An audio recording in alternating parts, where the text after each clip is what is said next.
Notas sobre a própria ordem de trabalho. De qualquer maneira, ela está neste momento para a vossa apreciação. Se não houver nenhuma objeção, ela será eventualmente aprovada. Não há nenhuma objeção, ela está aprovada naturalmente. Gostava de vos informar também de que, de uma situação que me surpreendeu neste momento, que é de um cidadão que gostaria de intervir para apresentar um problema que tem contornos regimentais, é um problema de mudança da ordem e do momento em que o público tem direito à palavra. É um problema de caráter regimental, porque o regimento diz uma coisa e a pessoa que pede para falar diz outra. Eu não levei este assunto na última reunião, à última reunião da Conferência de Líderes, que é ela que decide em última análise a quem é que se concede o direito de palavra. Deveria ter levado, mas como a agenda era extremamente pesada, eu acabei por não levar. Mas reconheço, por informação dos serviços, de que o pedido foi feito e que tem este conteúdo. Se o senhor quiser falar, faz favor, tenha um minuto para falar. Faz favor. Tenha um minuto para falar. E depois a Comissão Jurídica analisará o pedido que eu penso que o senhor vai fazer sobre essa matéria. Faz favor. E começaremos de imediato. O seu nome, faz favor. Tem que dizer o seu nome. Sr. Presidente, vamos com calma.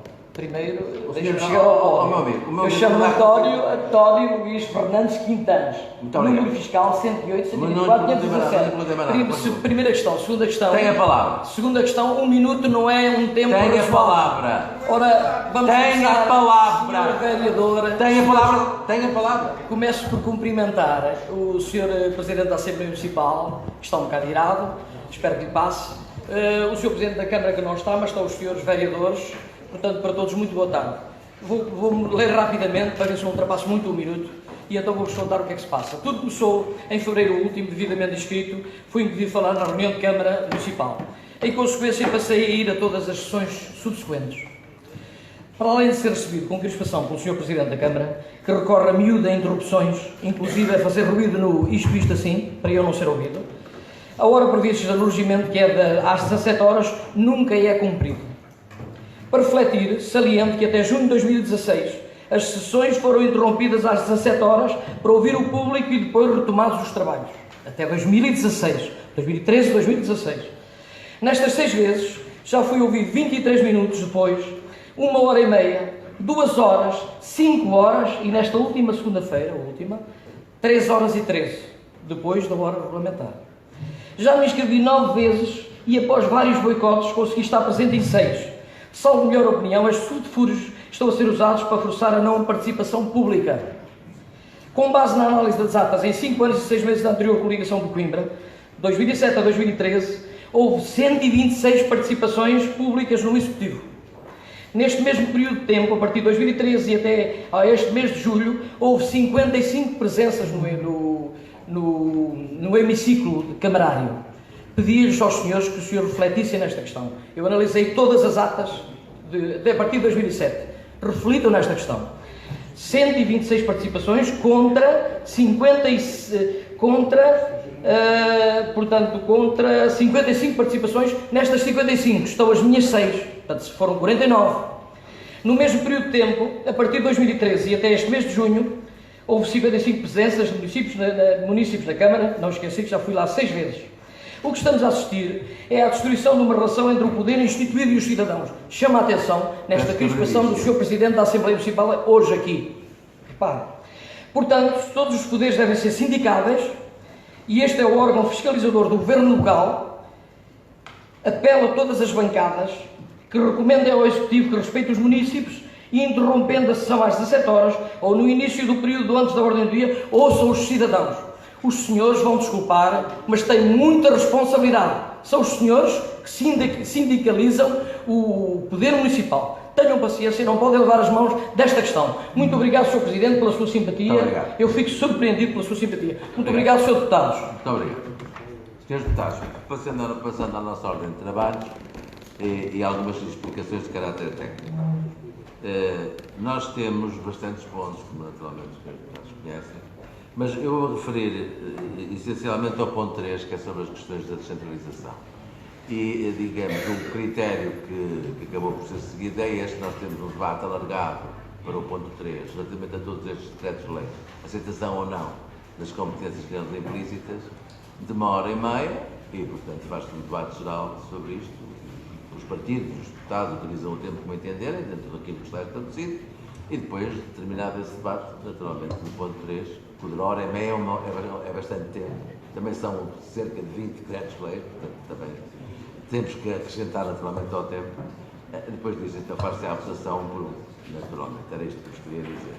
Também vos queria dizer que estava para pedir a retirada do ponto 7.1, porque a lei, digamos, do decreto de execução orçamental ainda não tinha sido aprovado, mas ele entrou em vigor hoje.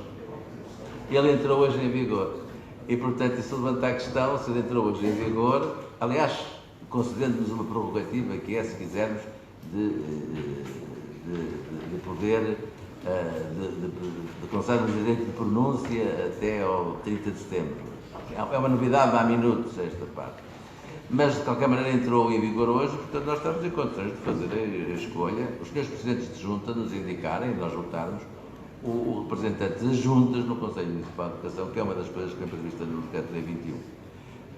E, portanto, vamos naturalmente votar isso. Pedi aos senhores presidentes de junta que fizessem uma proposta, mas isso já não é comigo aqui, eu espero por essa proposta. A outra proposta já tinha sido objeto de debate, que é sobre o CPCJ em sede de líderes, e, portanto, já há consenso sobre isso, já temos um nome sobre isso também, esse assunto está resolvido. Se não houver nenhuma observação, eu passaria ao período antes da ordem do dia, dando a intervenção, Sr. Deputado Rui Soares, por favor, tem a palavra.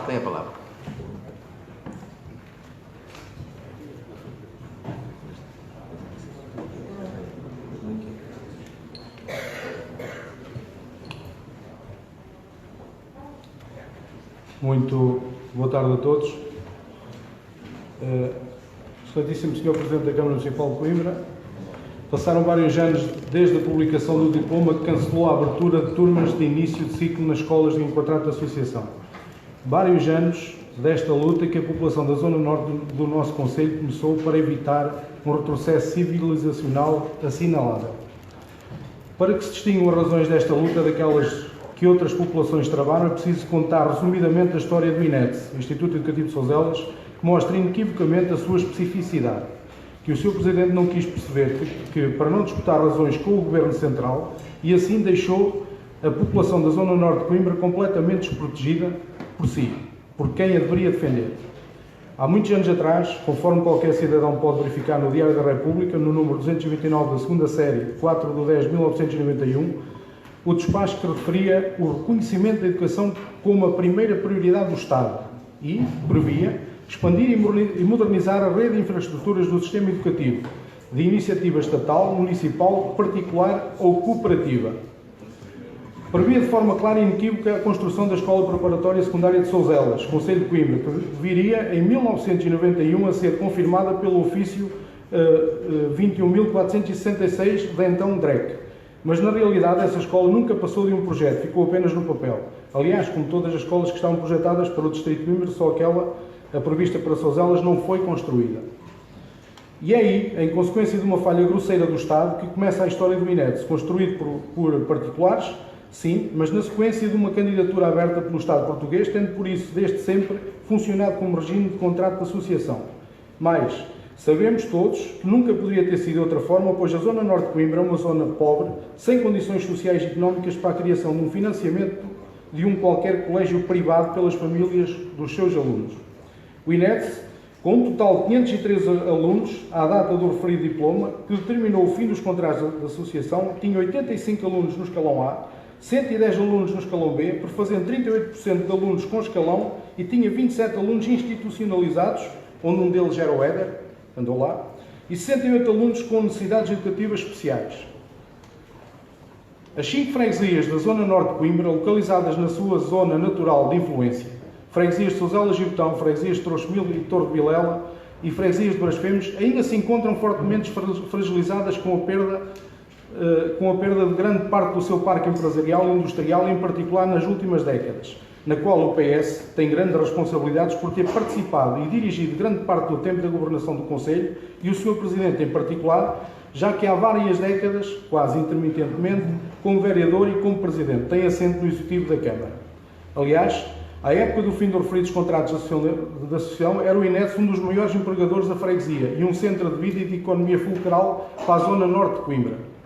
O INETS sempre apoiou e apoia, enquanto durar, o associativismo nas freguesias da zona norte de Coimbra, com cedência das suas instalações fora do horário letivo para as atividades de várias coletividades. Participa ativamente na vida das freguesias, possui o único pavilhão digno de registro desportivo coberto na zona norte de Coimbra, possui uma piscina aquecida, biblioteca, etc. E coloca estes equipamentos ao serviço da população, sempre abertos à comunidade desde a sua construção. Sem o contrato de associação, o INETS tem a sua atividade fortemente ameaçada e, muito provavelmente, à semelhança do que aconteceu com o CAIC, corre o risco de encerrar em breve, uma vez que a população abrangida por esta escola não tem capacidade económica para pagar qualquer prestação mensal própria de uma escola privada. O problema maior é a situação dos estudantes. Isso é que nos preocupa a nós, não são os professores, não é mais ninguém, são os estudantes, que ali realizavam os seus estudos, pois embora as escolas públicas mais próximas, Pampilhosa, Escola de outro concelho e distrito, Rainha Santa Isabel ou Dom Dinis, não sejam geograficamente muito distantes do centro da Vila de Souselas, a população do escolar do INETS não reside toda no centro da Vila de Souselas. E pior, é forçoso realçar que a rede de transportes públicos existente não corresponde minimamente ao expectável para se poder classificar sequer de ter uma qualidade mediana. Há localidades em que não passa qualquer transporte público.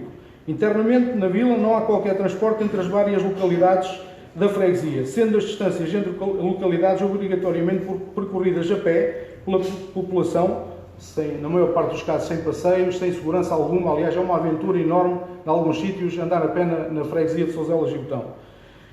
Para a população de verão e de inverno, independentemente da sua condição física.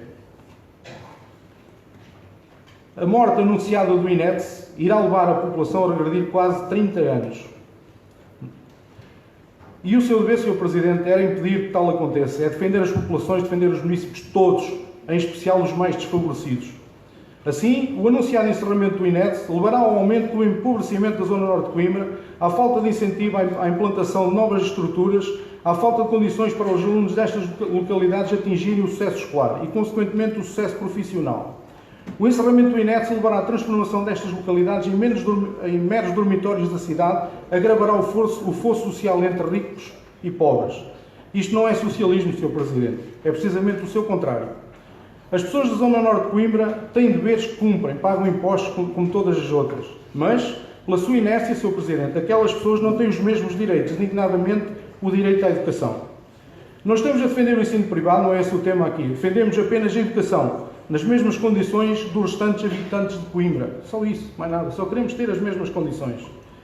Lembramos ainda que nesta mesma Assembleia aprovou, por larga maioria, em setembro de 2016, um documento de apoio ao INETS e a esta justa reivindicação das pessoas da Zona Norte. De lá para cá, Sr. Presidente, que medidas tomou a Câmara para evitar o anunciado desfecho do INETS, para garantir aquela fonte de vida na Zona Norte, para melhorar as condições do acesso à educação das crianças e jovens daquela zona? São municípios que merecem a sua atenção. As notícias relativas ao triste fim do CAIC agravaram a nossa preocupação e a discussão acerca da descentralização nesta matéria. Independentemente do momento em que decidamos aceitar as novas competências previstas, exige que falemos sobre este assunto.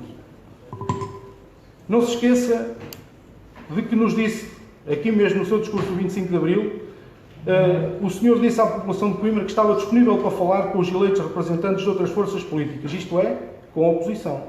Nós somos Coimbra, dissemos que estávamos absolutamente disponíveis para isso, como sempre. E, lamentavelmente, até hoje ainda nada. O Sr. Presidente e este Executivo fizeram nesta matéria o que fazem sempre. Ignoraram as pessoas de Coimbra que não militam no PS. Não podemos deixá-los esquecer do seu compromisso. O Sr. deve governar com respeito pelos coimbricenses da cidade e das restantes freguesias, sejam de Sarnás, de Souselas e Botão, da periferia ou do centro da cidade.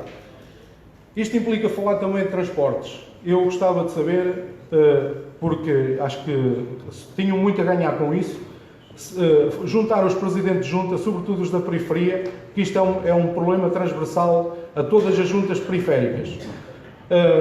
Temos aí novas regras, novos diplomas, era importante nós sabermos isso. Já fomos barrados por 2 vezes, tal como o Sr. Quintejo aqui veio dizer, para entregarmos cerca de 900 assinaturas na reunião de Câmara. Por 2 vezes nos inscrevemos e por 2 vezes nos barraram. Numa reunião que tive com o Sr. Vereador Jorge Alves, onde ele tentou explicar, mas isso explicava aos meus conterrâneos que não estavam por dentro dos assuntos, que a Câmara já pagava metade do passe bimodal às pessoas. E eu expliquei que a Câmara injeta 9 milhões todos os anos nos transportes em Coimbra. Ou seja, porquê é que com esse dinheiro, ou mais algum, não servem todas as freguesias? Isto é uma questão de opção. Foi o que o Sr. Vereador me disse. Ele só depende da vontade do Sr. Presidente. Portanto, é disso que estamos à espera, Sr. Presidente. Cubram todas as freguesias. Só temos a ganhar com isso, porque muita gente de Penacova. Fazíamos o inverso.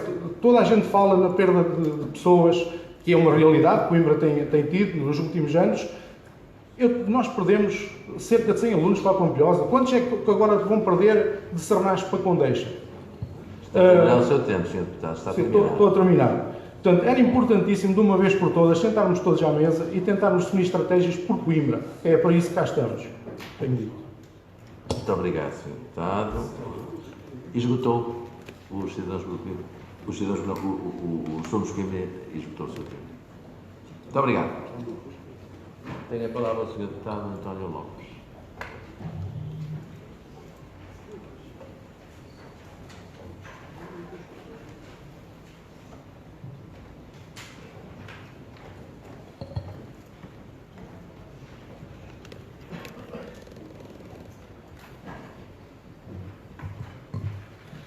Sr. Presidente da Assembleia, Sr. Presidente da Câmara Municipal, Srs. Vereadores, Srs. Deputados Municipais, Srs. Jornalistas, meus senhores e minhas senhoras. Venho mais uma vez hoje a esta Assembleia apresentar 5 apontamentos sobre a minha freguesia, entenda-se a minha freguesia, a freguesia de Sernasco, aqui do Concelho de Coimbra, que gostaria de obter respostas concretas do Sr. Presidente da Câmara Municipal, aqui presente. O primeiro prende-se com a Escola Básica do primeiro ciclo de Casconha. A escola esta é encerrada há 2 anos para obras de requalificação que ainda não iniciaram. Facto que preocupa grandemente encarregados de educação e fregueses em geral, que procuram respostas junto da Junta de Freguesia, a qual eu represento, agora com maior veemência pelo facto do anúncio do encerramento do CAIC, onde estes alunos estavam colocados provisoriamente. Já agora, permita-me, Sr. Presidente, manifestar o meu desagrado pelo facto desta Junta nunca ter sido ouvida nem informada oficialmente acerca deste problema. Procuro. Para quando o início das obras? E no próximo ano letivo, onde funcionará a Escola de Casconha, Sr. Presidente?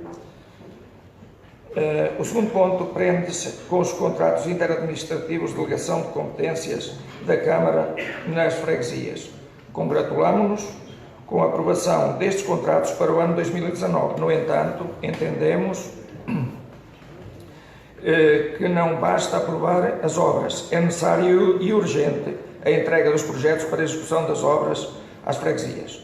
Estamos em junho de 2019 e das obras de 2018 ainda não temos os projetos. Procuro. Para quando, Sr. Presidente, a entrega destes projetos? O terceiro ponto está relacionado com os transportes do Semetuque para a freguesia de Sernasco. É certo que foi anunciada a vinda ou a ida do Semetuque até o lugar do Loureiro, o que nos parece pouco. A freguesia de Sernasco necessita de uma rede de transportes públicos eficaz. Procuro. Para quando esta realidade, Sr. Presidente? No quarto ponto, venho mais uma vez reafirmar a necessidade urgente da repavimentação das vias que ligam Sernasco a Vila Pouca e da ponte de Soro Orelhudo a Eira Pedrinha, já no Concelho de Condeixa, que se encontram num estado de grande degradação. Procuro. Para quando, Sr. Presidente, a inclusão destas vias no plano de transportes desta Câmara Municipal? Se calhar que nunca. Por último, tivemos conhecimento da instalação de uma central solar de energia fotovoltaica na freguesia de Sernasco, mais concretamente no perímetro entre Feteira, Telhadela e Loureiro. Gostaríamos de saber em que situação se encontra este projeto, uma vez que à Junta de Freguesia nunca chegou nada por parte da Câmara Municipal para podermos esclarecer os nossos fregueses. É só isto, muito obrigado, agradeço estas respostas. Estava previsto estar aqui um grupo de pais e de cidadãos e encarregados de educação da Escola de Casconha, também para obterem estas respostas à qual eu fiz as perguntas, mas infelizmente não puderam vir, têm os seus afazeres. Muito obrigado. Muito obrigado, Sr. António Lopes. Muitíssimo obrigado. Tem a palavra o Sr. Deputado e Vice-Presidente da Mesa, Sr. Deputado Francisco Andar. Vou contar o tempo, com algum rigor.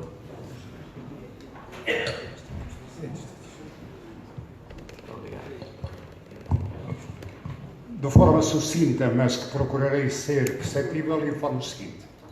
Despesas em 3 atos eleitorais. Autárquicas em 2017, pagas em 2018. Europeias 2019, pagas em 2019. E legislativos a pagar em outubro de 2019, a Junta de Freguesia gasta cerca de 22.500 euros. Recebemos da Câmara Municipal de Coimbra pouco mais de 2.400 euros para 3 eleições, caso se mantenha os 800 e poucos euros por eleição. Qual a lógica de uma Junta de Freguesia gastar do seu orçamento as verbas que a impossibilitam de poder utilizar em serviços da freguesia? Pagamento de horas extraordinárias a 14 funcionários das 9 às 13 no sábado. Transporte em 2 carrinhas de 8 computadores, material de apoio, 36 pacotes com mais de 1000 boletins de voto, cada um, perto de 50 painéis gigantes feitos em tipografia, várias dezenas de cartazes de identificação para serem colocados dentro do espaço interior, no hall, na entrada, no rachão, primeiro e segundo andar, e em todos os corredores e escadarias.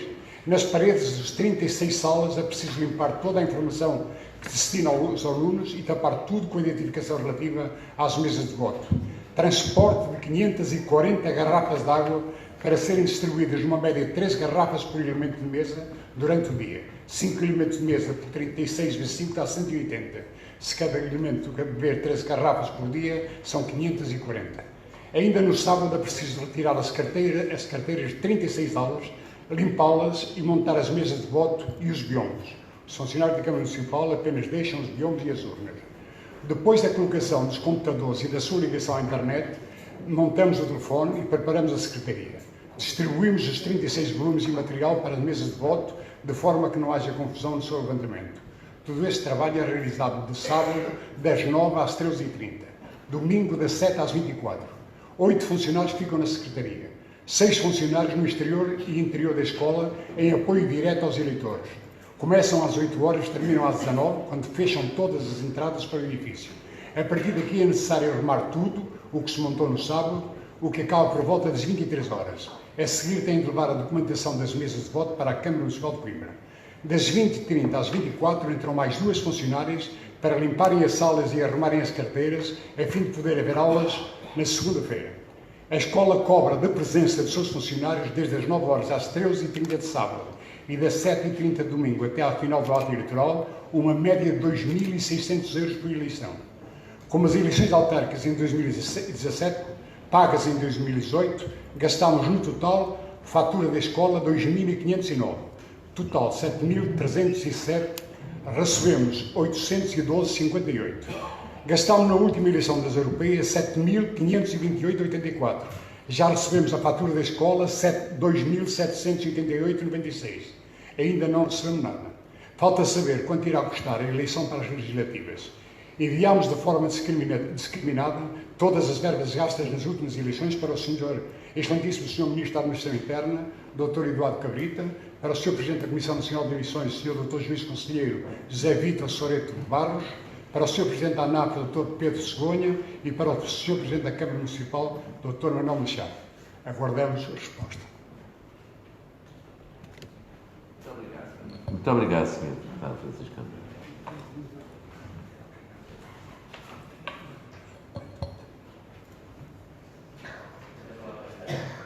Tem a palavra, Sr. Deputado Graça Simões.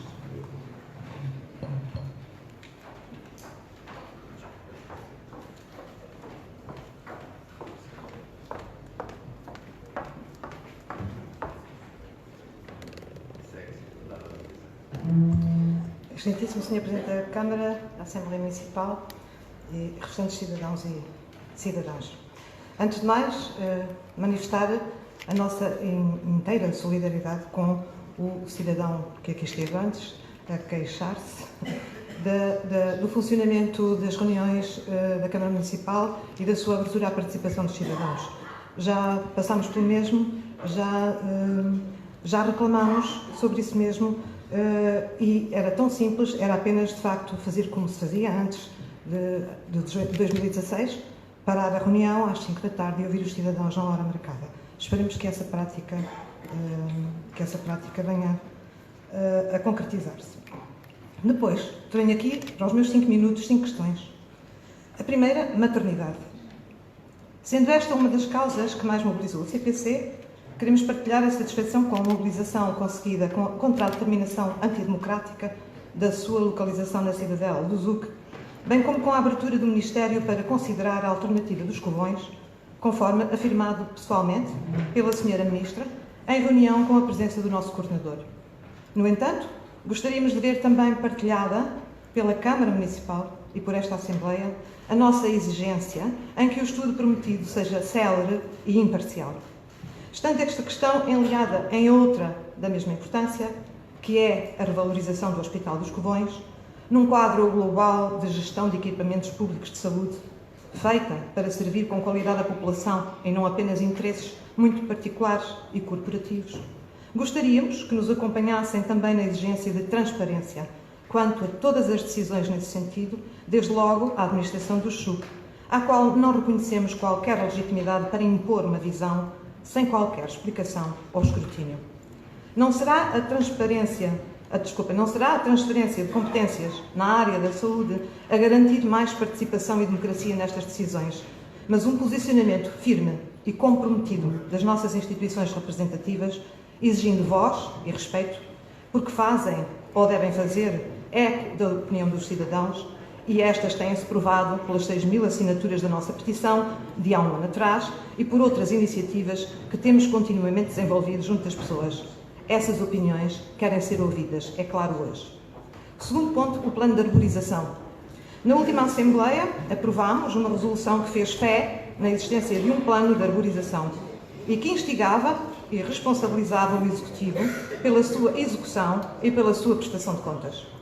Satisfeitos com a unanimidade e com a abertura de possibilidades que tal pode impulsionar, diferenciadoras do empenhamento do nosso município numa política exemplar de qualificação do espaço urbano, não queremos que tal adormeça em letra morta ou em simples alindar da consciência. Por isso, vimos lembrar que o plano deve ser divulgado, bem como o andamento da sua implementação. Na próxima Assembleia, já em tempo fértil para os grandes passos da arborização, esperamos que tal entre na nossa ordem de trabalhos, com a devida documentação. Plantar árvores, como plantar maternidades, não podemos deixar que seja uma questão técnica acima da inteligência coletiva. Terceiro assunto, rede escolar, Casconha, claro. Concordantes em absoluto com o princípio da separação entre escola pública e privada, que presidiu às medidas políticas deste Governo destinadas a pôr fim a situações inaceitáveis de financiamento público às escolas privadas, em clara concorrência abusiva com as públicas, não defendemos o fim das instituições privadas, não negamos o bom serviço educativo que possam prestar, nem recusamos o apoio que possam merecer e necessitar dos poderes públicos municipais. O que não aceitamos é a recuperação da lógica da promiscuidade a propósito de incidentes ou de questões mal resolvidas. É o caso agora da Escola de Casconha, como tem sido o caso da Escola de Souselas. E a relação direta que tem sido feita, portanto, com o CAEG. Não é indiferente se as crianças vão para uma escola pública ou confessional. E os pais têm o direito de poder escolher. Não são indiferentes as condições em que as crianças vão à escola e a condição das escolas, e os municípios devem garantir que são as melhores na rede pública. Não fui acabada a escola, porquê? Há alguma perspectiva estratégica alternativa? Isto deveríamos saber nós todos, se fosse cumprida a obrigação de atualização da Carta Educativa como instrumento central de gestão da rede escolar. Estaremos à espera da transferência de competências? Ou não seria mais lógico e tecnicamente mais eficaz que essa Carta se fizesse e contribuísse para sustentar precisamente essa transferência de competências? Quarto assunto, plano de contingência contra incêndios. É verdade, os jornais denunciam e nós confirmamos depois de muitas buscas no nervoso e inervante site do município. Chegou o verão outra vez, Coimbra já foi bem fustigada por incêndios, a palavra é cada vez mais um grito ensurdecedor, mas de plano de contingência nem uma palavra. Alguém estará a tratar disso no meio de tantas festas? Ou estará escondido numa das dobras deste frenético meio de propaganda? E a este propósito é verdade. Mudou-se o site e a melhoria era necessária, sobretudo para garantir mais transparência, informação, interação. Está terminado. Só mais um bocadinho. Mas nada disto encontramos. Pedem-nos opinião, mas depois não nos deixam entrar. Por isso aqui fica, além de frenético, mal organizado e visualmente deprimente, pouco mais é do que um repositório de regulamentos e uma feira de vaidades. Não nos espanta, por se alinhar na lógica autocentrada e de gestão avulsa que sempre nós temos criticado. Mas é um exagero. Fica-nos mal. Finalmente, a gestão de viaturas abandonadas e apreendidas. Constatamos ter este mais um problema da cidade que exige atuação. Temos um depósito no Algarve supostamente lotado, um depósito na Casa Branca, a céu aberto, numa urbanização recente, entre um jardim infantil e uma escola básica, num espaço de excelência para um equipamento comunitário. Temos centenas de viaturas abandonadas, toneladas de lixo a ocupar as ruas da cidade. E temos, todos sabemos, muitos espaços periféricos abandonados que podiam ser usados para resolver esta questão. Incomoda a todos, não? Obrigada. Muito obrigado.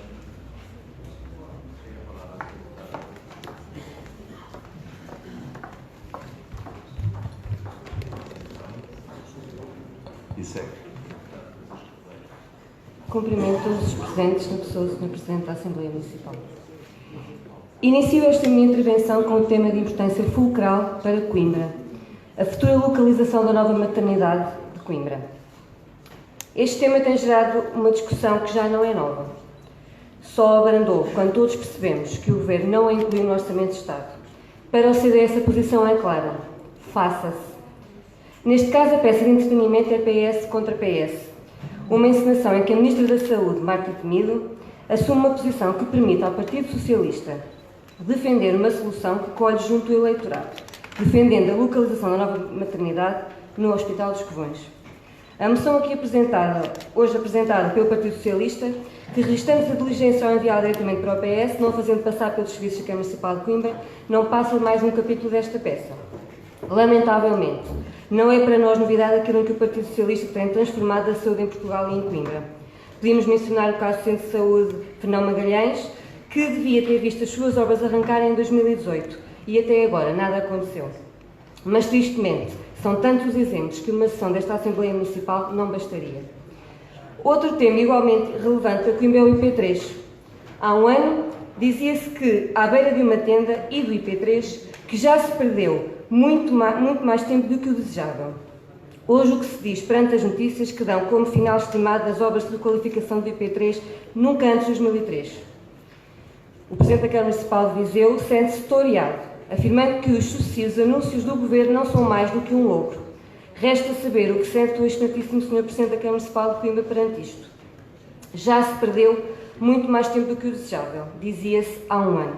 Nos últimos 14 anos, 10 são da exclusiva responsabilidade do Partido Socialista.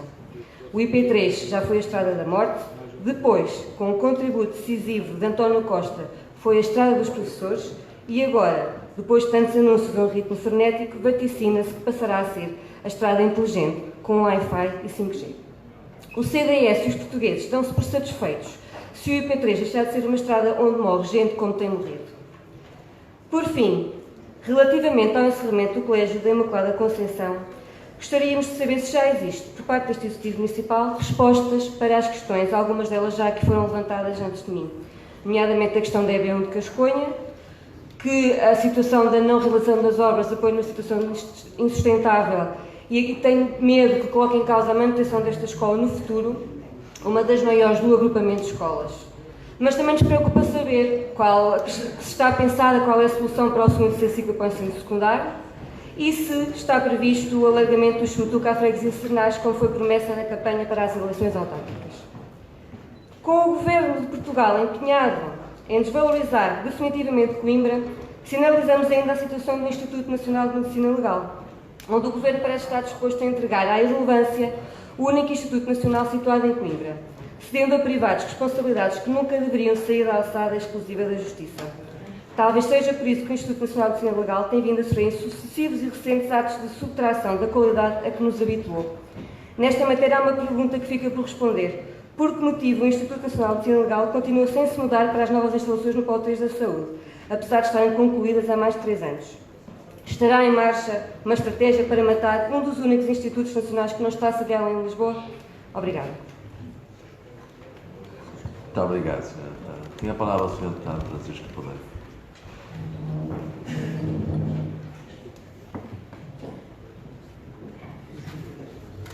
Segue-se o Sr. Deputado.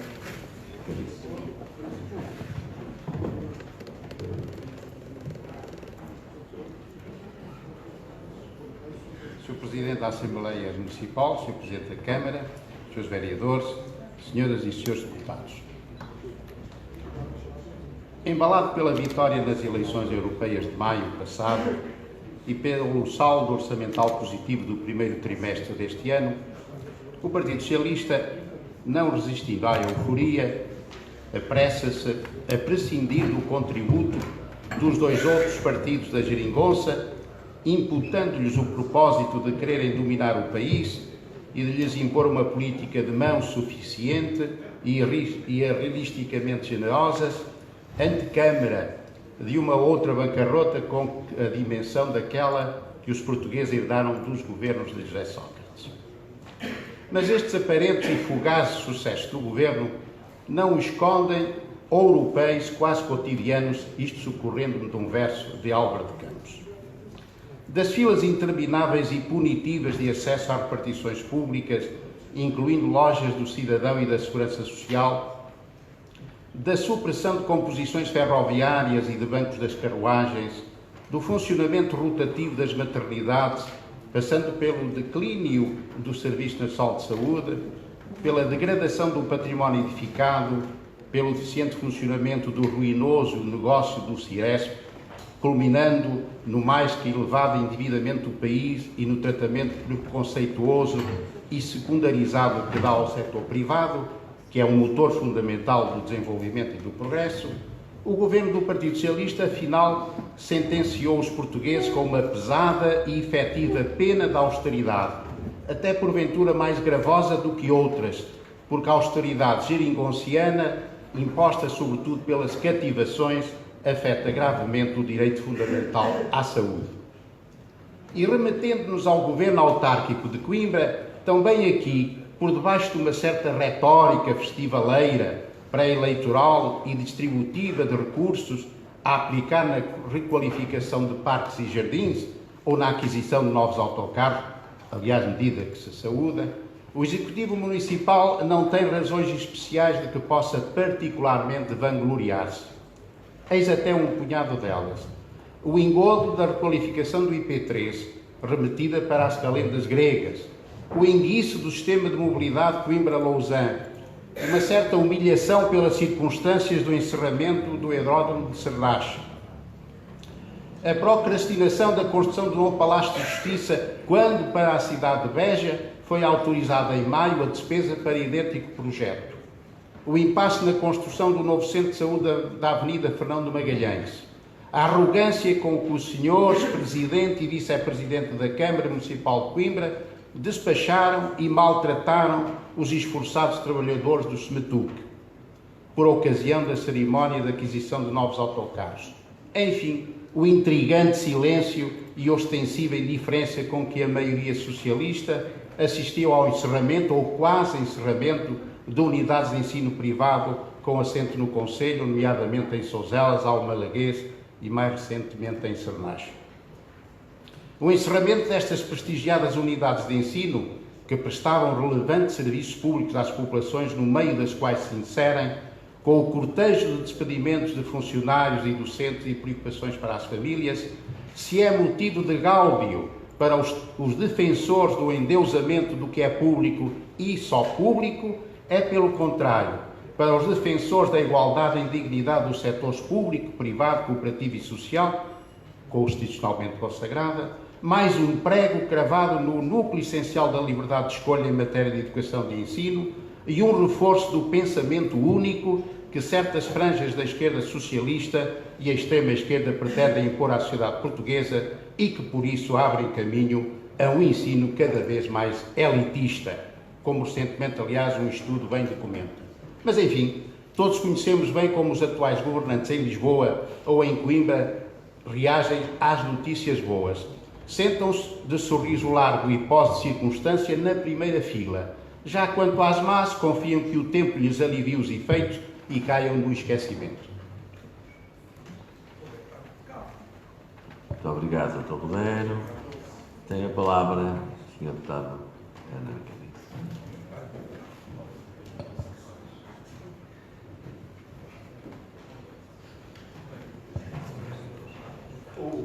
Segue-se a seguir.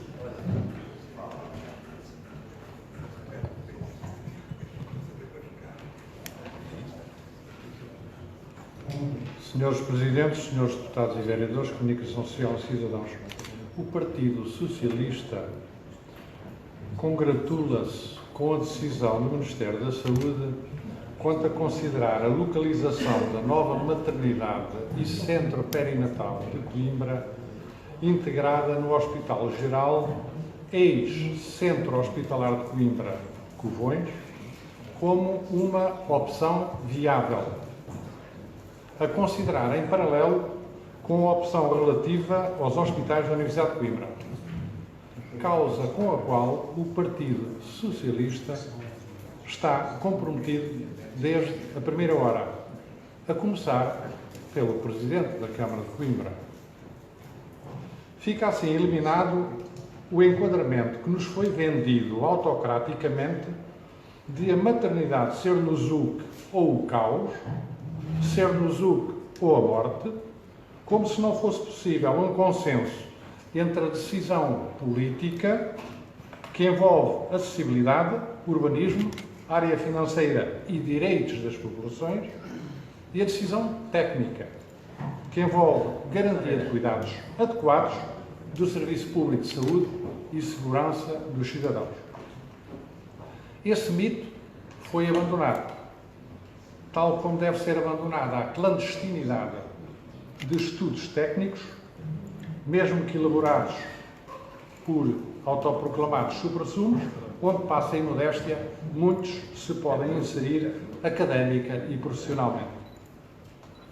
A cidade demonstrou a sua maturidade e sentido de responsabilidade, oportunidade e direitos humanos, mais-valia e afirmação assertiva, através das intervenções variadas neste processo, a começar também pelas suas estruturas representativas, Câmara Municipal de Coimbra, Assembleia Municipal de Coimbra, Junta de Freguesia de Santo António dos Olivais, nomeadamente até também as forças políticas, os partidos e as organizações, e nomeadamente, repito, o Partido Socialista, a CDU, que apresentou uma moção que foi votada favoravelmente, e os cidadãos de Coimbra. O CDS também, nunca é tarde, o PSD e o Somos Coimbra são favoráveis à existência de uma nova maternidade em Coimbra, julgados. E também os movimentos de cidadãos, líderes comunitários e debates em redes sociais, não se desvalorizem em argumentário que envolveu seriedade, convicção e conhecimento. Fica assim acreditada à cidade através de um equipamento de topo em saúde que serve também à região centro e onde Coimbra é a sede desse bem em saúde e direitos humanos. Em livre opinião, a democracia representativa e a democracia participativa com regras deram o seu contributo a este debate sem perda do senso técnico e promovendo o debate político. Seria anacrónico que a aquisição de serviço público de prestação de cuidados à população para o futuro, neste caso na área da saúde, fosse feito contra a cidade e não ao lado da cidade. Mal estariam a evolução da técnica e da ciência e a definição política responsável, caso assim fosse, pois provocaria uma distorção entre a sapiência e a democracia. não está ainda decidido pelo Ministério da Saúde qual será o local da nova maternidade. Mas estamos certos que prevalecerá o bom senso técnico e o consenso político à margem de interesses não esclarecidos e prejuízo para os cidadãos. Ao mesmo tempo, espera-se que a opção de construção da nova maternidade Centro Perinatal de Coimbra, integrada no Hospital Geral CHC Covões, contribua para estancar o esvaziamento em curso do Hospital Geral Covões e revitalizar serviços e áreas técnicas nesse mesmo hospital, essenciais para o descongestionamento de serviços megacêntricos e hospitalocêntricos no Sul e para servir populações de Coimbra e região centro. Um centro hospitalar, como no caso do CHUP, não implica a destruição de um conceituado hospital da rede secundária e terciária, o Hospital dos Covões, transformando-o em serviço ambulatório, hospital de retaguarda, designados cuidados continuados, asilo ou casa de repouso. Estratégica e organizativamente, do ponto de vista técnico, sempre citado, Coimbra não será diferente de Lisboa, capital do país, onde a criação dos centros hospitalares, central, norte, ocidental, oriental, não implicou qualquer desqualificação ou perda de qualidade, por exemplo, do Hospital de Santa Cruz, do qual tenho experiência própria recente, ou do Hospital de Santa Marta, por exemplo. Confiamos no órgão de decisão central em saúde e gratificamos pela luta de Coimbra e das suas estruturas representativas, forças políticas e cidadãos por uma nova maternidade adequada às necessidades em saúde das populações, em localização e recursos humanos também adequados. Uma palavra para a urgência da decisão. Sim, é urgente, era para ontem. Vida, como sabemos, principalmente quem lida com a área da saúde, o estado atual das duas maternidades existentes. Então, prioritariamente a essa urgência da decisão da nova maternidade, se calhar, ou melhor, de certeza, seria importante que houvesse duas medidas. O planeamento de recursos da maternidade Vissaia Barreto e da maternidade Daniel de Matos, e que não se fizesse, por exemplo, como está a ser feito, a substituição de 4 especialistas médicos homens por 3 especialistas mulheres. Não se trata de sexismo, como se sabe, sou defensor da igualdade de género, mas trata-se de direitos, como é o caso da gravidez, e, portanto, quando se planeiam os recursos, planeiam-se os recursos necessários para assegurar os serviços e não para os reduzir. Em segundo aspecto, é também prioritário, nas atuais maternidades, que seja feita uma medida, essa sim, de fusão, da verdadeira palavra fusão, que é a fusão de serviços que são comuns nas duas maternidades e que não estão a ter uma ação comum, concertada, unida, uniforme, coerente e mais sinónimos aí poderia arranjar. Coimbra continuará atento. Muito obrigado. Muito obrigado, Sr. Deputado. O PS ainda tem mais 3 oradores para falar. Sr. Deputada, para falar, por favor, tem a palavra.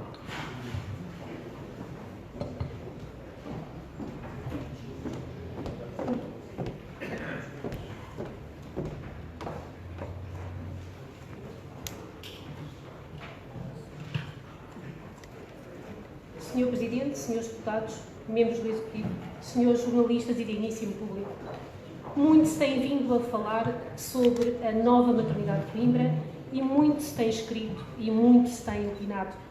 Sabemos, pelo que ouvimos e lemos, que o tema está dicotomizado e todos reconhecemos, de cada um dos lados, indivíduos reputados nas suas áreas profissionais, cidadãos ativos, que expõem os seus argumentos de uma forma clara e a quem parece ser impossível não deixar de dar razão, de um e de outro lado.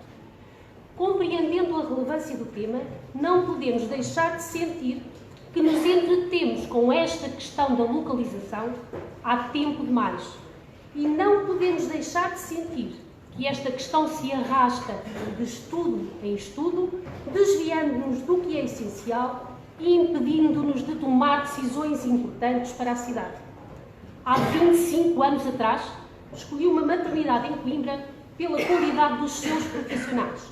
E há 25 anos atrás, já as instalações estavam exauridas, degradadas e a clamar reforma.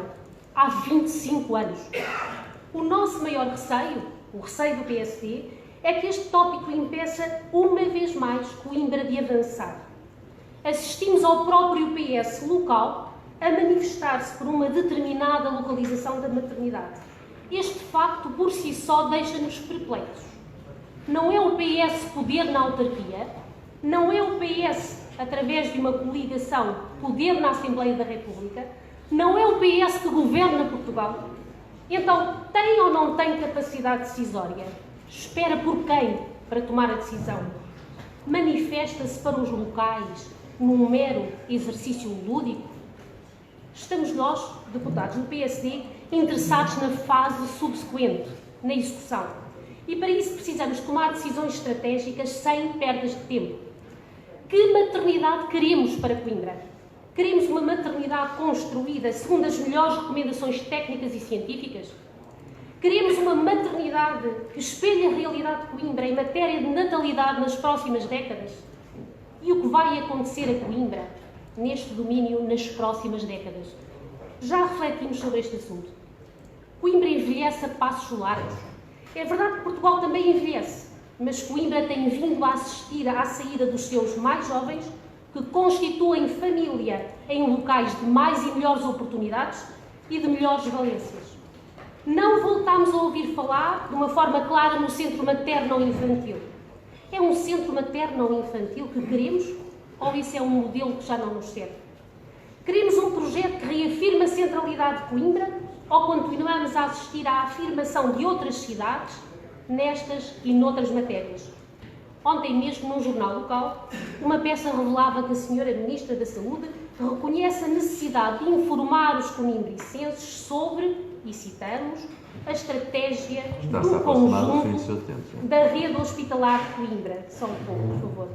Ficamos nós, municípios de Coimbra, a saber que existe uma estratégia, só que dela não temos conhecimento e não nos lembramos de nela termos sido envolvidos. Não nos lembramos que este assunto, repito, passando a citar, a estratégia de conjunto da rede hospitalar de Coimbra, tenha sido matéria de discussão neste fórum, a Assembleia Municipal, que é um fórum em que há indivíduos e forças políticas genuinamente preocupadas com Coimbra e que têm a força da representação conseguida e democraticamente. E este é um assunto estratégico em que decididamente o Executivo deveria estar empenhado. E a realidade da cidade é difícil em matéria de políticas de saúde.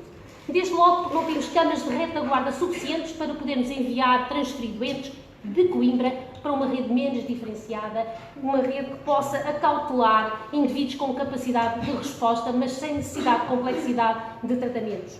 Sabemos, por exemplo, que Coimbra encerrou, aliás, é óbvio que Coimbra está a ser cada vez mais conhecida por aquilo que envelhece ou que encerra, encerrou 2 enormes hospitais psiquiátricos. Não temos a certeza das políticas para a saúde mental desta cidade. Reparem que neste momento o que está a acontecer é que não há camas de cuidados continuados dedicadas a indivíduos com doença mental. Há indivíduos na cidade que vivem com as suas famílias, com os seus pais envelhecidos, que naturalmente pela ordem das coisas irão primeiro. Quem tratará destes indivíduos com doença mental? Na nossa parte, o PSD mantém-se empenhado à procura de respostas que a capital da saúde, Coimbra, capital da saúde, já deveria ter há muito tempo.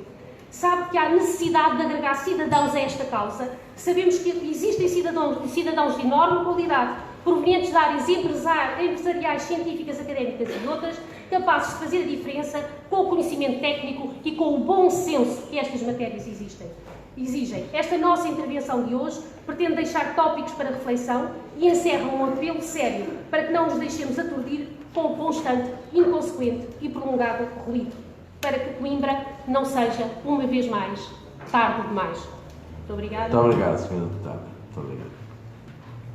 Tem a palavra o Sr. Deputado Pinto Vieira.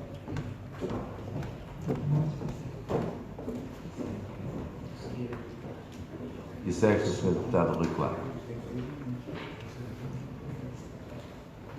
CDU tem 3 minutos. Boa tarde, meus senhores e minhas senhoras, senhores deputados, senhoras deputadas, senhores jornalistas e senhoras jornalistas.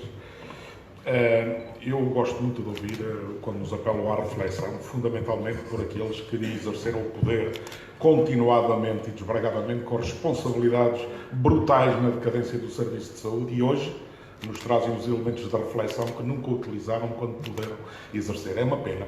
Isto já tem um nome muito claro, que eu não vou usar aqui, mas que naturalmente estará na mente de todos nós. Mas não era sobre isto que eu vinha falar. Vinha falar de outras matérias. Pois, está bem. Memórias curtas, hipocrisias enormes. Só para continuar.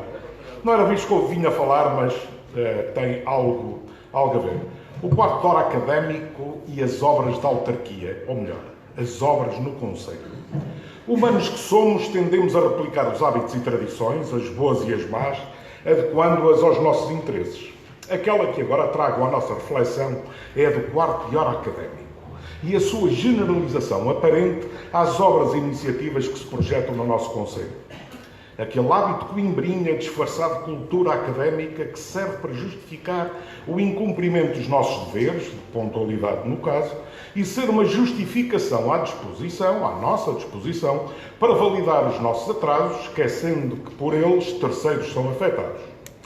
Os atrasos habituais nas obras não merecem desculpa, nem sequer atribuindo com maior ou menor razão as culpas a terceiros. É a altura de chamar à responsabilidade o Executivo e ouvirmos em primeira mão, sem intermediação mais ou menos favorável de órgãos de comunicação pouco atentos, mas cada vez mais venerandos e obrigados, as razões para que a margem direita do Mondego seja um estaleiro de obras em permanente fase de suspensão. A 17 de maio do ano passado concluíram-se os procedimentos concursais para a estabilização da margem direita do Rio Mondego entre a Ponte Santa Clara e o açude Ponte Coimbra, investimento superior a 7 milhões de euros, com participação europeia avultada, no âmbito do quadro comunitário de apoio Portugal 2020, que poderá estar em risco por incumprimento de prazo. A obra adjudicada ao Grupo Opoia Engenharia S.A., construtor do Infantado, passou a dispor de um prazo de 540 dias para a conclusão da mesma e entrega da empreitada. E a ampliação e a requalificação dos edifícios de restauração do Parque Verde de Mondego, popularmente conhecida por Docas. Em janeiro, o Executivo Municipal viu-se obrigado a tomar posse administrativa da obra, rescindir o contrato, aplicar sanções e executar as garantias, porque a empresa a quem foi adjudicada a empreitada não concluiu os trabalhos dentro do prazo previsto. Cruzo os dedos e faço figas para que outra desventura semelhante não ocorra quanto à requalificação do Parque Manuel Braga, cuja adjudicação ocorreu no fim do mês passado, com um preço base e um prazo de execução superiores ao anterior. Este segundo concurso surge precisamente porque o primeiro não foi adjudicado a nenhuma empresa por falta de concorrentes, de acordo com uma informação divulgada pelo Executivo em 18 de julho e publicada na nossa imprensa diária. O novo Centro de Saúde Fernão Magalhães, em Coimbra, cujas obras deveriam ter começado em 2018 para serem concluídas em 2020, continua, francamente e claramente, no papel. Torna-se assustadoramente habitual o atraso sistemático quanto às obras projetadas com intervenção camarária, ainda que indireta. E juro, não vou falar do aeroporto. A paragem das obras de estabilização da margem direita, na sequência da falência de uma das empresas que entrega ao consórcio ao qual foi entregue o empreendimento, implica a abertura de um novo concurso público precedido de um conjunto de procedimentos legais, consoante informou aos jornalistas o Sr. Presidente da Câmara de Coimbra. Sabemos agora que o Tribunal de Comércio de Lisboa voltou atrás na declaração de insolvência da Opoia Engenharia, atendendo aos argumentos apresentados pela construtora. Pois muito bem, felicidades, beijinhos à prima. A maior parte do lance da marginal está cortada à circulação automóvel, com significativos prejuízos para a circulação automóvel e utilização pedonal, com desvios e congestionamento de estacionamento, e arriscamos a ver perdida a competição europeia. Aproxima-se do fim. Com certeza, muito obrigado. Pergunta-se, pois, qual a situação da empreitada? Mantém-se a adjudicação aos vencedores? O atraso vai ser recuperado? Para quando a conclusão das obras? Qual o tempo necessário para que a circulação automóvel e pedonal se reponha? Considerará o Executivo a proposta que deixamos? Compensar os municípios com a suspensão de cobrança de estacionamento na margem esquerda do Mondego, junto ao estádio universitário? Quanto à vergonhosa situação do Centro de Saúde Ferrão de Magalhães e da sua extensão da Avémia, que operam em condições inqualificáveis para os utentes, numa sociedade que, em tempos, quis ser conhecida por prestar cuidados de excelência nesta área. Mais uma vez, as propostas apresentadas a concurso para a construção do novo Centro de Saúde ultrapassaram o valor base da oferta, pelo que o concurso ficou deserto. Importa também aqui saberem o que o Executivo tem feito para que a situação evolua rapidamente. Podem parecer situações diferentes e sem uma ligação comum, mas se olharmos com atenção, verificaremos um cuidado menor na elaboração dos concursos e na escolha dos adjudicatários, que se traduzem em atrasos e prejuízos consideráveis para o município e para os conimbricenses. E esta é uma responsabilidade pública. A prática que se tornou habitual de varrer para debaixo do tapete os atrasos sistemáticos nas obras não pode fazer esquecer que, por responsabilidade do Executivo e do seu Presidente, só agora se dá condições para que as freguesias executem os seus projetos para o ano de 2018. Isto está tudo ligado, mas são contas de outro rosário que não cabe nesta altura. Há que alterar procedimentos, reforçar em quadros e competências os serviços camarários responsáveis, fiscalizar melhor e responsabilizar adequadamente as entidades a quem pagamos por assessorias que se verificam prejudiciais. Não é aceitável que tais situações se mantenham e se repitam. Rejeitemos, pois, o quarto de hora académico. As pessoas de Coimbra agradecem. Muito obrigado, Sr. Deputado Pinto Coelho. Tem a palavra o Sr. Deputado Popular.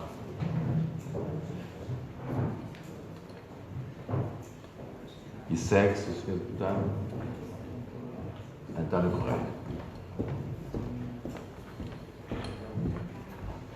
O PS está com pouco tempo.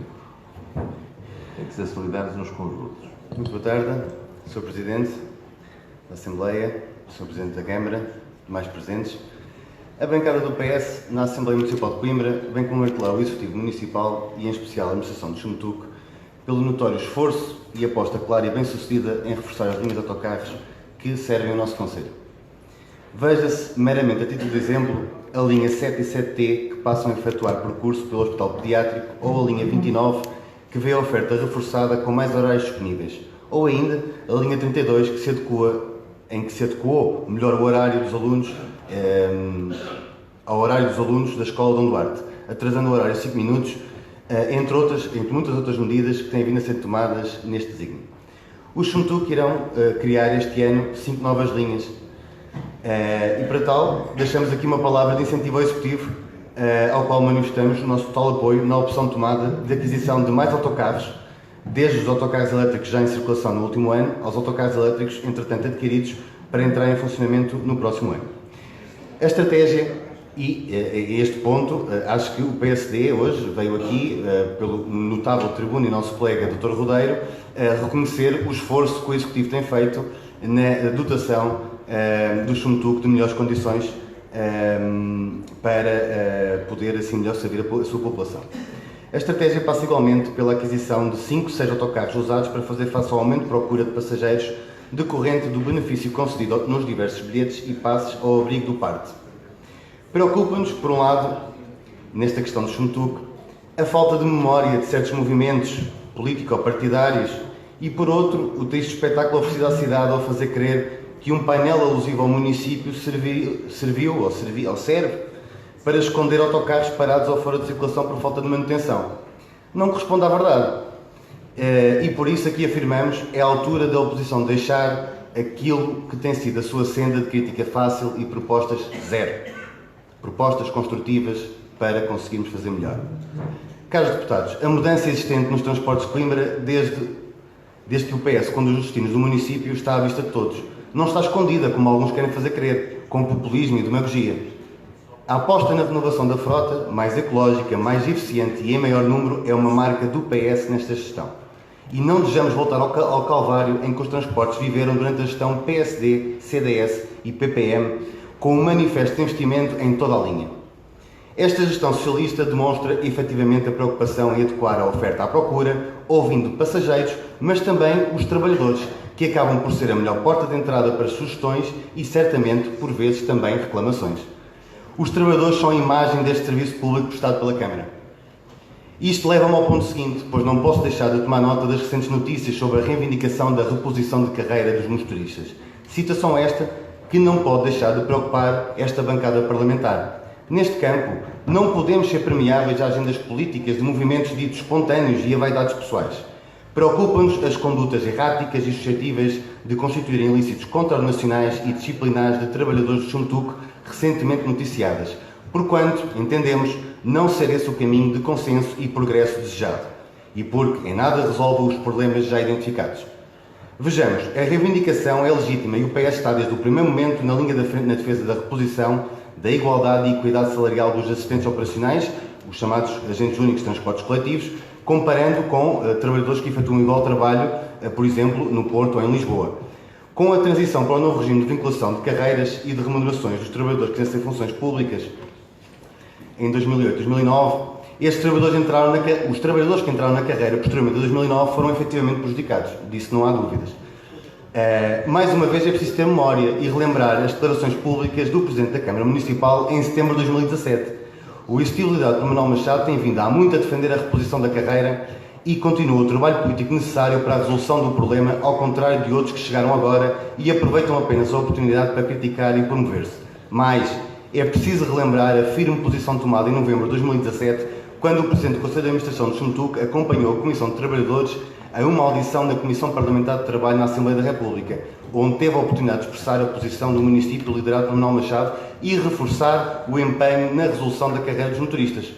Foi afirmado que no momento em que fosse resolvida a situação identificada, o município teria condições financeiras para assegurar a diferença que resultasse da criação da nova carreira para os motoristas de Chuntuc, o que aliás já tinha sido dito exatamente do mesmo modo pelo Presidente da Câmara em setembro de 2017 numa reunião que ocorreu com a designada Comissão de Greve do Chuntuc e que foi muito noticiada na altura e em que foi pedida a desconvocação da greve em período eleitoral. Portanto, este problema não é do Presidente da Câmara, não é do Presidente do Conselho de Administração de Chuntuc, é um problema legislativo que tem que ser resolvido em sede própria na Assembleia da República. Logo, este problema é de todos e todos devemos trabalhar para que quem de direito reponha a justiça e dê provimento a esta legítima reclamação dos trabalhadores de Chuntuc. Tenho dito. Tem a palavra o Sr. António Correia. E termina o presidente da ordem do dia, a Sra. Deputada Isabel Cruz.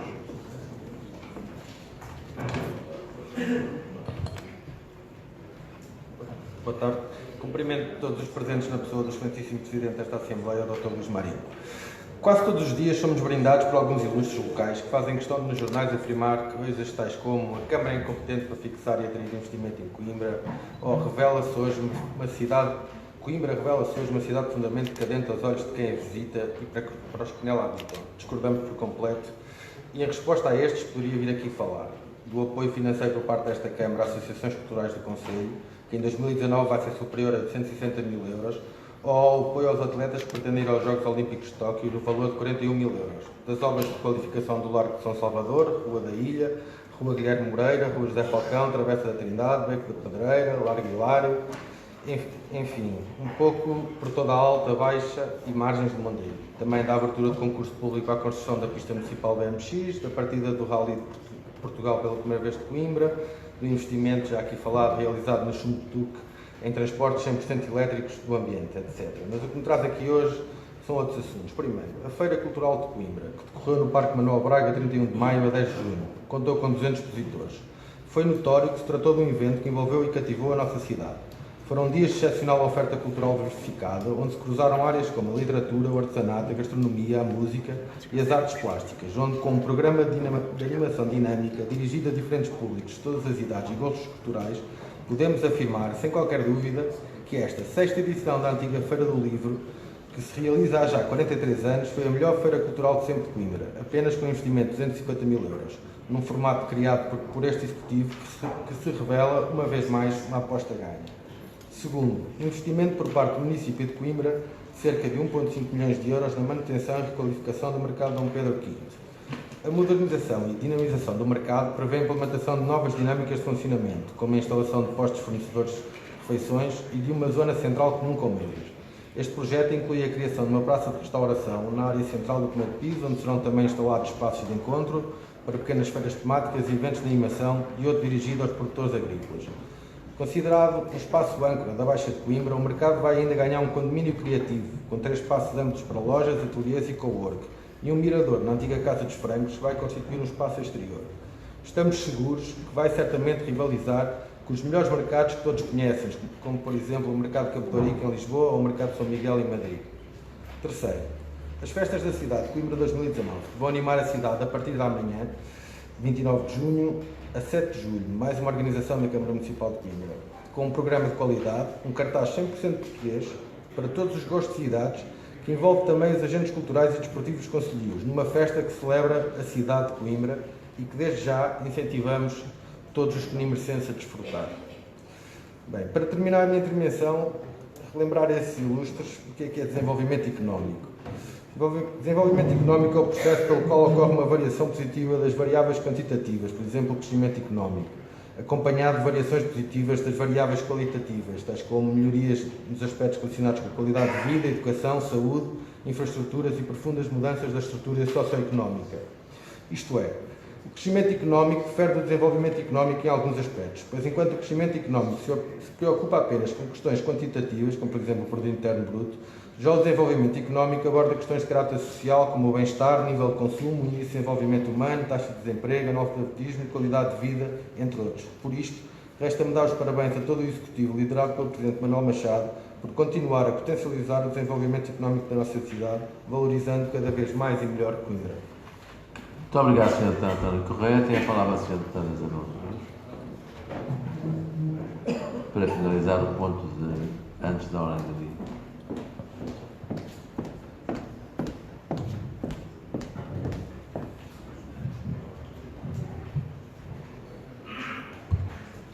Muito boa tarde a todos e a todas, e a todos e a todas também cumprimento nas pessoas dos senhores Presidentes da Assembleia Municipal e da Câmara Municipal de Coimbra. Falámos hoje de educação, impõe-se falar de educação também sempre, mas principalmente quando estamos a terminar mais um ano letivo e a preparar o início de outro. Temos todos, sem dúvida, a noção de que a educação é a fonte transformadora do futuro. É através dela que o ser humano se compõe e se constrói. É a educação que pode permitir a todos e a todos, ou é o acesso a essa educação que permite a todos e a todos, garantir que a construção de uma sociedade seja mais justa e mais igualitária. É do conhecimento geral, felizmente, da importância da promoção da igualdade de oportunidades na educação de uma forma geral e especificamente no ambiente escolar, no que se refere às dificuldades enfrentadas pelas famílias devido às desigualdades sociais decorrentes do processo da construção da sociedade. É por isso necessário que a educação seja vista como um investimento e não como uma despesa por parte dos decisores políticos, procurando através de apoios favorecer a oferta de uma educação e acesso a ela mais justa e igualitária a todos os pequenos cidadãos a que ela tem direito. Temos assistido a este entendimento por parte da autarquia de Coimbra, demonstrado nas políticas educativas que promove desde outubro de 2013, quando assumiu funções. E porque não quer mais dizer, este Executivo Municipal vê a educação como um investimento e não como uma despesa e contribui ativamente nas suas competências municipais para a promoção da igualdade de oportunidades no acesso à educação. Vejamos como exemplo o ano de 14-15, o investimento que este Executivo fez nas políticas educativas de 1.400.000 euros, passando no ano de 2018 a um investimento de mais de 5 milhões. Investimento este que se reflete nas refeições escolares, no apoio dos materiais escolares, atividades de complemento curricular, prolongamento do horário pré-escolar, apoio às famílias nas férias escolares, entre outros em que destaco o apoio aos transportes escolares. Se no ano 13-14 a autarquia apoiava, através dos espaços escolares, 955 crianças e jovens, com um custo estimado, com um custo de 390.000 euros, no ano letivo 14-15 passou a apoiar 1.535 crianças e jovens, com um custo de mais de 600.000 euros.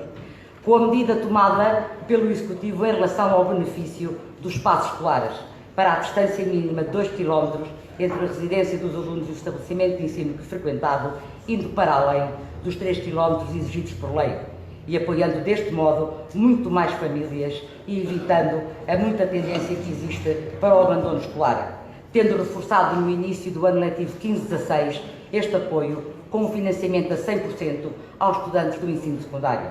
Chegado ao ano letivo 18-19, que está a terminar, foram apoiados 6.378 alunos, com um custo de mais 2 milhões de euros. Estima-se que no próximo ano letivo sejam apoiados mais de 8 mil estudantes e o custo superior a 3 milhões de euros. Neste âmbito, tenho que destacar o Plano Municipal de Transportes Escolares para o próximo ano letivo. Plano esse que, segundo a imprensa local, bate recordes, pois vai garantir a gratuitidade do serviço de transportes escolares a todas as crianças e jovens a frequentar os estabelecimentos de educação e de ensino até ao 12º ano. E também o alargamento às crianças que frequentam a educação pré-escolar em instituições particulares de solidariedade social, de acordo com o Ministério da Educação. As políticas educativas deste Executivo promovem o exercício efetivo do direito ao ensino e à igualdade de oportunidades de acesso à educação de todas as crianças e jovens residentes no município de Coimbra. E também, deste modo, um apoio às suas famílias. Pois importa realçar que também neste âmbito o tarifário dos transportes coletivos se mantém desde 2019, não tendo qualquer tipo de aumento, é o mesmo desde 2013. E isto são algumas das muitas provas de que este Executivo continua a cumprir o que prometeu, apoiar as famílias. Apoio esse, bem visível, nestas apostas, termino, Sr. Presidente, da área de políticas educativas. Por isso, bem-aja a todo o Executivo, ao nosso Presidente por estas medidas e por ter a noção da importância da educação na promoção de uma sociedade mais justa e igualitária. Disse.